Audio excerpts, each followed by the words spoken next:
Hello everybody, my name is Chris Hardy and today I'm here to demonstrate exactly what is Jellybean. So over to the very right side underneath the TV beside on my mantle is a little black box which has a pink light illuminated right now. That in fact is the Jellybean media device, which is better known as a microcomputer. And to understand exactly what Jellybean is to describe Jellybean as a compartmentalized browser. You see, the reality is that Jellybean is accomplishing the same thing that any other browser that you currently use is doing, but just in a more simplistic, easy to use fashion. For instance, if I wanted to look for a specific television show that happened to also have some other information attached to it, such as historical information or a movie with the same name or similar name, the regular browsers will unfortunately lock onto all of those details, and that may not be what I'm currently after. Maybe I'm specifically after watching a specific episode of a specific television show. To use a regular browser doesn't accomplish that very well, plus it has a lot of risks involved, which we'll get into later. But here we are on the home screen of the Jellybean TV unit and the browser, if you will, and we can right away see compartmentalized use. So there's on-demand movies, there's my music, there's radio stations around the world, there's the regular browser, which of course in this case is Google since it's the most prominent one worldwide. They have YouTube as well, and games. Now if I click on services, you'll now see some more compartmentalized searches. So for instance, if I click on local services, I can see the local weather for wherever I'm at the time, local shopping, touring around that area, and local dining. I can also use this again like a regular microcomputer with my Microsoft Office, any of those four normal ones, click on them, put in my own key number, and I'm off to the races. Here I've got my social media networks, quickly LinkedIn, so Facebook, Twitter, LinkedIn, and Google+. I also, of course, have Messenger, right? Like Viber and Facebook Messenger and WeChat and Google Hangouts. I have access right away to the Google Play Store. I can load in my own email address. Of course, I can get onto Skype. I can go through my own gallery of photos, of course, like a file manager, like my regular laptop, and my location settings. Settings, of course, is for setting up the Jellybean itself, and if I want to do more applications that are individualized, I can simply go and click on the application screen to do so. However, what I'm going to do now is best demonstrate how the Jellybean works in compartmentalized fashions. So here I am, I'm in the media center, and I've got this taskbar at the bottom, and I can scroll through it and get into more compartmentalized searches. Again, maybe a more specific music search, dealing with a specific genre. Maybe I want to go into movies or television shows, which is how I'm going to demonstrate this. So if I click on TV shows, I come up with a number of different ways to search for a television show. I can search for it by name, I can search for it by the ones that are viewed most, the actors themselves or actresses if you will, currently what's premiering, what's airing today, by year, by network, by genre, by what's currently on air, what's the top rated, and what's the most popular in terms of trending right now.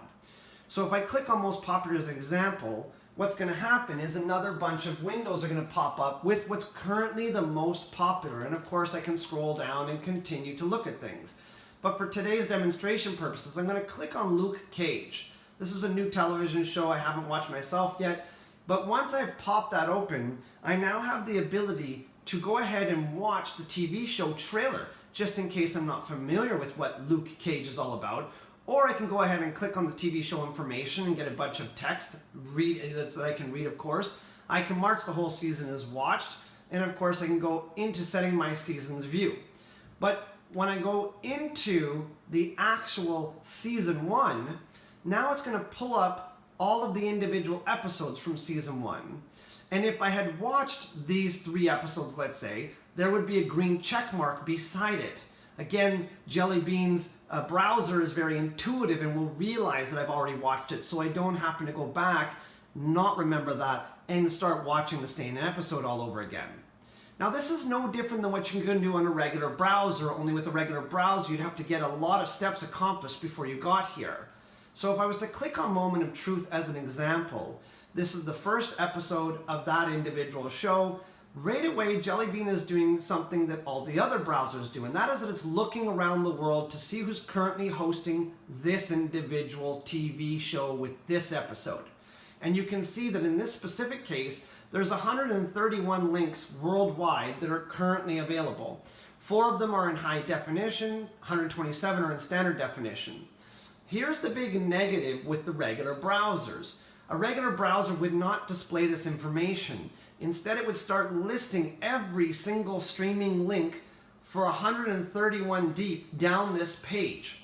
And then I would be going and clicking on one of those links and praying that I didn't end up picking a link that happened to have a bunch of viruses and or spam attached to it, and also hoping that that link in fact was currently working and playing at a fast enough speed that it didn't buffer, or in other words freeze, or kick me out halfway through the show. Jellybean, again, with its proprietary browser, does something very unique. It will in fact look through these 4 links first and then decide which one is currently playing the fastest, and then it simply starts playing it. So of course I'm not going to do that right now because the video would end up running too long for this purpose, but that's how Jellybean works. Now let's show you an example of what normally goes on when you're using your laptop instead. I have mine open right now, and it's just a little MacBook. And so here we are, and we're in the most popular browser, of course, worldwide, which is Google. They represent the vast majority of searches that are being done online. As a matter of fact, the Jellybean proprietary search engine does in fact use Google, of course, a lot to search through the net for this stuff, but it ciphers a lot of the other stuff out. So if I start typing in Luke Cage, which I did earlier for demonstration purposes to make this quicker, and I hit enter, you will now see that there's a whole bunch of information that's popped up on the screen that I may have no interest in. I don't know if I really want to know anything about it by using Wikipedia or going into a Twitter account that's probably being run by somebody on Marvel. However, if I go down, there's things that are in the news about it. There's just a lot of details that I have no interest in. However, if I wanted to in fact watch the TV show, well, here I am. I'm using Google. There's the International Media Database, which is why the little hand is right on top of it. If I was to click on that, that is in fact streaming. Okay, so again, I've used Google the same way as I've used Jellybean, only now when I click on this, now it's going to open up the series. Now I need to hope that I can find season 1 and therefore also the first episode. And once I do that, it's going to probably end up displaying the same 131 links worldwide, but now I have to click on that individual link. Now again, a lot of us are already aware of the fact that a lot of files come corrupted, right? A lot of files do in fact come with a ton of viruses and or spam, or ways that people are tagging onto the computer and then grabbing a hold of your emails, as we're currently seeing in the news nonstop. That's the risk I run by using this on my regular computer or laptop. Whereas in Jellybean's case, it's a standalone unit. It does not have a permanent access hard drive, okay? This does. So a lot of times when I click on a link, what's going to happen is it's going to ask me to download the movie and then store it on my hard drive. Now, that's illegal. I don't have permission from Luke Cage, the television series, to go ahead and store it on my hard drive and therefore be able to go back and watch it whenever I want. However, temporary access storage is legal. And so Jellybean purposely has no permanent hard drive, permanent storage hard drive. Instead, it has 2 gigs of RAM, solid state RAM, on the actual Jellybean itself. And then it also has 8 gigs of temporary access storage memory. The wonderful thing about the temporary access storage memory is it only will grab little snippets or bits, if you will, of the individual show streaming currently. It doesn't download it first, take a few hours or a few minutes depending on how good your download goes, and then start playing it back. But instead it's going to start playing it as it's grabbing snippets of it. It grabs maybe 30 seconds at a time, and it's using that instead. The second I unplug the Jellybean, everything is wiped out, including those little snippets. There is no memory anymore. So again, it doesn't end up going around a very important situation where you can, of course, by accident break the law, or in this case, accidentally grab a stream that happens to have a bunch of viruses on it, corrupt all my files on my computer, and have me taking it into a shop and hoping that they can clean it up and still save the hard drive or the stuff that I had there already. Again, talking about the email situations that are happening worldwide with the WikiLeaks and things like that, that's another fear that of course I would have. You know, I might end up locking onto a streamer who is in fact looking to tag my computer just for that purpose and see my personal data, maybe steal my personal information and use my information like credit and stuff like that elsewhere in the world. Again, all the normal fears that people have when streaming through a regular standalone computer.